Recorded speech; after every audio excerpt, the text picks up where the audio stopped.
What's going on, everybody? Hope you're doing well. So for this video, I wanted to cover the Schedule 8812 for the child tax credit.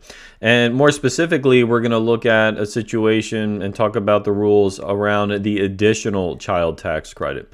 So the Schedule 8812 is used to calculate these credits.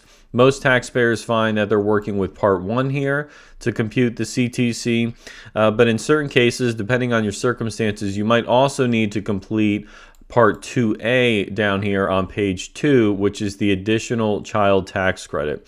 So we'll look at the Schedule 8812. We'll cover a simple fact pattern. It is part of a full Form 1040, so we'll look at the income for the taxpayers, and then how to calculate not just the child tax credit, but the additional child tax credit as well. And then lastly, I have just one slide here covering some background on the CTC and the ACTC, and then some more details on the fact pattern. So starting with some of the basics here. So the child tax credit for 2025 is $2,200 per qualifying child. Now that's up from last year. In 2024, it was $2,000 per qualifying child. So it's up 10%. Which is certainly a good thing, right? It's more money in our pockets. And the additional child tax credit, which is the refundable portion of the CTC, is a maximum of $1,700.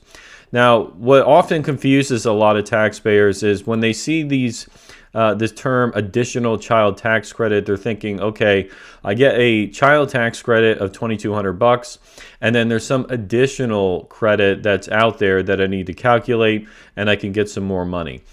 That's not exactly how it works, right? The additional child tax credit is not extra money. It is a component of the child tax credit, which some taxpayers are going to be eligible for. And if that's not very clear now, hopefully when we go through the example, it'll make a little bit more sense. Now, also really important here, right? Make sure you have a qualifying child for CTC purposes. Otherwise, you're not going to be eligible. So there are a number of tests that have to be met. Age tests, your child has to be under 17 at the end of the year, so 16 or younger. If you have a child that's living at home that's 17, 18 years old, you're not going to be eligible for the child tax credit for that individual. You also need to meet these other tests, right? The relationship test, support test. The child cannot have provided more than half of their own support during the year. So for most parents, this is kind of a no-brainer, right? Your kid is 5, 6, 8 years old. They're obviously not working. So you are their sole caregiver and provider. Also need to meet the dependent test. So you have to claim your child as a dependent on your return. They need to be a U.S. person. Also need to have a valid social security number. Also really, really important. I see too many returns filed where they forget to put down the social security number, or maybe the social security number hasn't been assigned yet. If you leave it blank or you put something else in that field, the claim is just going to get rejected. Now, the additional child tax credit. So this is referred to as the refundable portion of the CTC.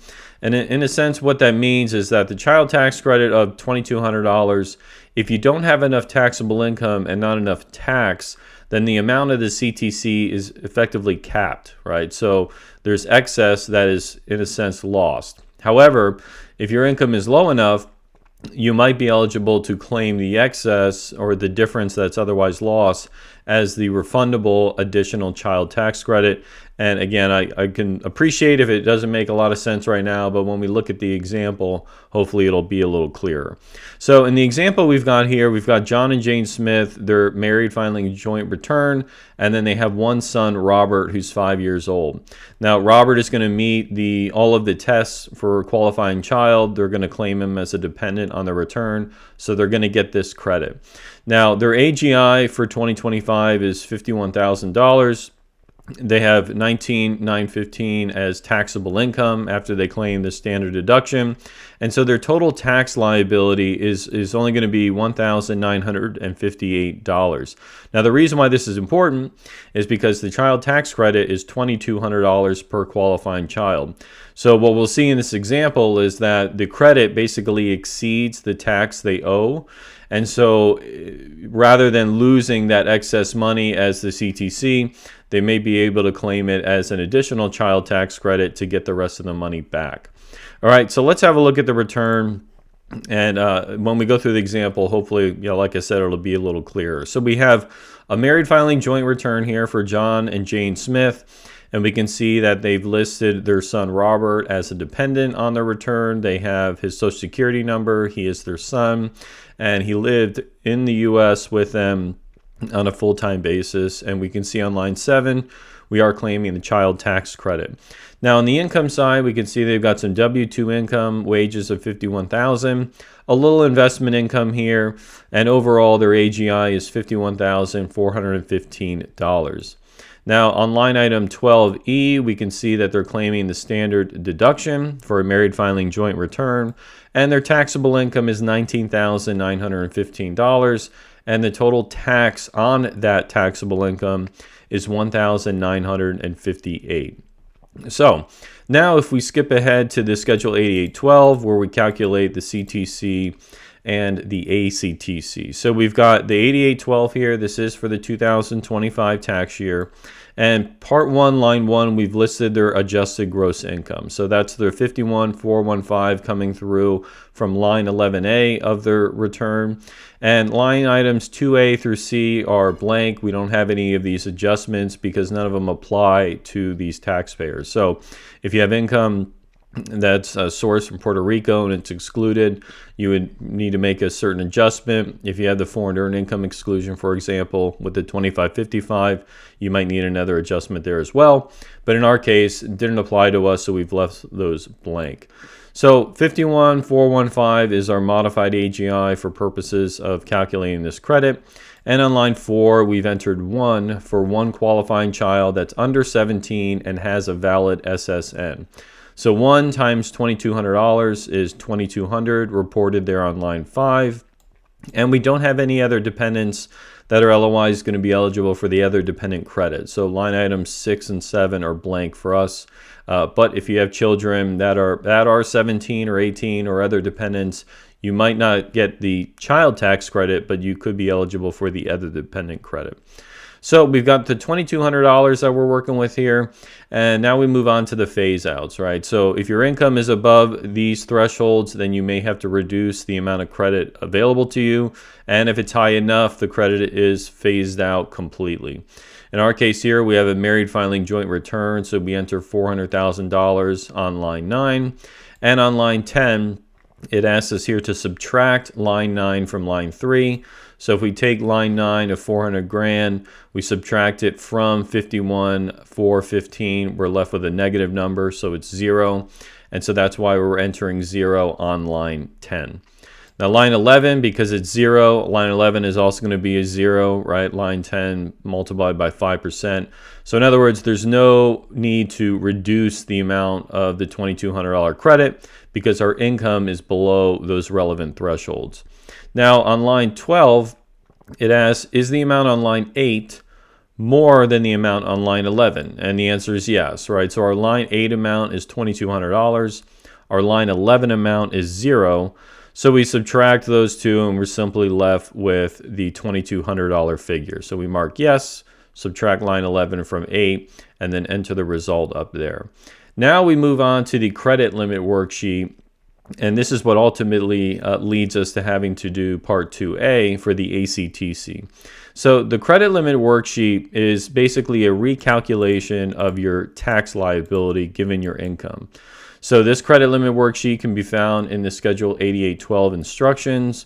The starting point for the worksheet is the tax that we calculated on page 2 of our return. So you recall we had our taxable income, we did the federal income tax computation, and we had $1,958.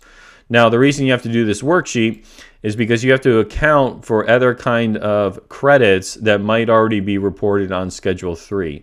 So in this return, they don't have a Schedule 3, but if we quickly look at a sample so you can see which items we're referring to. So this is the Schedule 3, additional credits and payments, and the line items that you need to make adjustments for are items like line 1 for foreign tax credits, 2 and 3.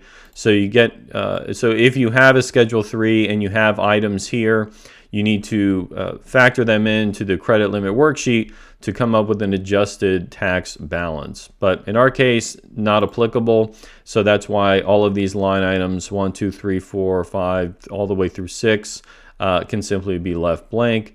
And so we're left with our $1,958 tax on our taxable income. Now, the worksheet B is another worksheet in the Schedule 8812 instructions, but it only has to be completed if you meet these following requirements. And so in our case, none of this applies to us. And so that's why we're not doing worksheet B. We're only doing the credit limit worksheet A. And so the end result is simply the same tax that we had liability-wise on our taxable income. So it's $1,958. Now the $1,958, once you've arrived at that final result, you report that back up on the Schedule 8812. And we see at the bottom here, we've got the line 13 amount, enter the amount from credit limit worksheet A. And so we're left with our $1,958. Now here's where the CTC limit comes into play and our eventual need to look at the ACTC. So the line 14 amount asks us to enter the smaller of line 12 or 13. This is going to be the amount of our child tax credit. So if we look at the smaller of line 12 or line 13, well, the smaller value is the $1,958, right? It's not the full $2,200 tax credit. So we can't put the $2,200 figure there. We've got to use the $1,958 figure instead. So once we have our $1,958 figure, this is reported back up on page 2 of the 1040, line 19. So if I jump all the way back to the front of the return here, you can see here in the tax and credits section, we have our line 19 item, child tax credit or credit for other dependents from Schedule 8812. So there's our $1,958. So what's going on here? Well, we calculated that we owed taxes of $1,958 on our taxable income, but you can't use a child tax credit that exceeds that balance. So the $1,958 is reported there, and it wipes out all of our tax. So you can see here on line 24, our total tax owed now is 0. So we've eliminated all of our federal income tax liability completely. But of course, the question now is, well, you know, what happened to my extra money, right? So I had, let me get a calculator here. So we had a $2,200 CTC that was available to us, and we're only getting a benefit for $1,958. So what happens to the other $242? Is it lost? Do I carry it forward? What do I do? Well, if you have excess that hasn't been claimed up here on line 19, you might be eligible for the additional child tax credit to try to recoup some of that money. So that calculation is done back on the 8812, and it's going to happen in part 2. So we've got part 1 completed now. So now we move on to part 2, additional child tax credit for all filers. So line 16A is the starting point here. They want us to subtract 14 from line 12. If 0, stop here. You can't take an additional deduction. But in our case, we have some amount left over. So if we go back to part 1, we subtract line 14, 1958, from the 2200, and we're left with $242 extra dollars. Now, 16B asks, enter the number of qualifying children under 17 that have the SSM. So we've got one qualifying child times $1,700, and enter the result on line 16B. So $1,700 is the cap as far as how much additional child tax credit can be claimed. But you can see here, you know, that the amount of excess that we have is $242. So we should be able to get some of that, or all of it. So line 17 asks us to enter the smaller of line 16A or 16B. Well, the smaller value there is the 242. And then now we do the earned income limit. So we have the earned income here on line 18A. So this is their compensation, right? So earned income, like your W-2 wages. Notice how that doesn't include any of the investment income. So if we go back to page 1, we can see, you know, the earned income is coming through from up here. We have our $51,000 of W-2 wages. All the investment income here, so taxable interest, dividends, capital gains, that's investment income, right? It's portfolio income. It's not earned income. So on the 8812 in part 2, we are not including that in the line 18A computation. So we have our earned income there, the $51,000. And on line 19, it's asking us, is the amount on 18A more than $2,500? The answer is yes, right? So we subtract $2,500 from the amount on line 18A and enter the result there. So we have $51,000 minus $2,500 leaves us with $48,500. Line 20, multiply the amount on 19 by 15% and enter the result on line 20. So we take the 48.5, multiply that by 15%, and we're left with $7,275. All right. Now, once this result is entered, it asks us on line 16B, is the amount $5,100 or more? Right, so 16B is the number of qualifying children times the $1,700 figure. And in our case, the answer is no, right? $1,700 is not more than $5,100. So we can check the no box. And if you're a bona fide resident in Puerto Rico, go on to line 21. So there's a separate computation if you're a resident of Puerto Rico, or if you have 3 or more qualifying children. In this case, the answer for us is no, given this fact pattern. So we can skip part 2B and enter the smaller of line 17 or line 20 on line 27. So the smaller figure here is going to be 242, right? So the smaller figure between line 17 and 20. So we have $242 is the additional child tax credit, and we report that balance down here on line 27. So now we've recalculated how much of the tax is going to be, or the tax credit rather, is the ACTC. So this amount can be entered on your 1040, line 28. All right, so we've got our 242. We'll go back up to the 1040, scroll on down here into the payments and refundable credits, right? Because remember, this is the ACTC is the refundable portion of the child tax credit. So we can see here on line 28, there's our additional child tax credit from the 8812. If you don't want to claim the credit, you can check here and leave it blank. But in our case, we do want the extra money. So we've listed our $242 there. So in essence, this is increasing our tax refund by $242. So the child tax credit is, to summarize it, it's a dollar for dollar reduction in your tax that you owe on your taxable income. But if you use enough of the credit to reduce your tax to zero, like which has occurred here in this example, the additional child tax credit might help you increase your refund. And so the IRS is actually just, they're basically just cutting you a check. So even though you don't owe any taxes, right? We don't owe any taxes on line 24. We are getting a bit of an additional refund related to the additional child tax credit. So when everything is said and done, this taxpayer is getting the full benefit of the whole $2,200. It's just being allocated and reported in different areas on the return. So they are getting the benefit of the $1,958 up here on line 19, and then a $242 credit down on line 28. So there's their there's their $2,200 CTC. So they are getting the full amount, but yeah, again, it's being reported in different areas, and it's subject to different computations and other elements like that. But that's the long and the short of it, right? The additional child tax credit, it's not an extra credit on top of the $2,200. It is a refundable piece to the extent your CTC eliminated all of your tax that was reported up here in this section for the tax and credits amounts. Okay.